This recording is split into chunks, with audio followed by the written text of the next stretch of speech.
నేను చేయగలిగే ఏం చేశానంటే, మీరు నాకు వీళ్ళెవరో తెలియదు. నాకు వీళ్ళ నా తండ్రి తాలూకు అనుభవం నాకు పనిచేసిన తండ్రి ఉద్యోగం తాలూకు అనుభవం అంటే సీనియారిటీ చూడండి, ఇంటిగ్రిటీ చూడండి, కేపబిలిటీ చూడండి. అండ్ ఇవన్నీ చూసి నాకు ఒక లిస్ట్ ఇవ్వడం చెప్పాను. నాకు వీళ్ళెవరు, దీన్ని మీరు కొంత పర్సనల్గా కొంత రిపోర్ట్స్ తీసుకోండి.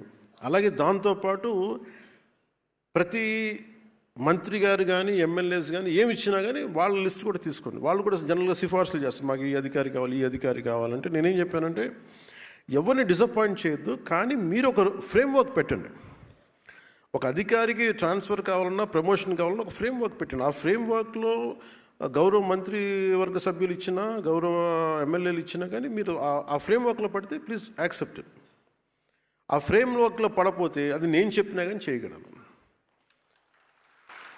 ఇంతే నేను ఇచ్చిన సింపుల్ డైరెక్షన్ ఇచ్చాను. ఎందుకంటే మనకి ఎఫిషియెంట్ అఫీషియల్స్ ఉన్నప్పుడు మనం ఇవ్వగలిగేది పాలసీ డైరెక్షన్ ఇస్తాం. సో సమర్థవంతంగా చేసి ఈ రోజున మనం సాధించింది ఏంటి అంటే, ముందు 10,000 మంది పైచిలుకు, దాదాపు ఇంకొక 3-4 వేలు వస్తాయి మన ప్రమోషన్స్.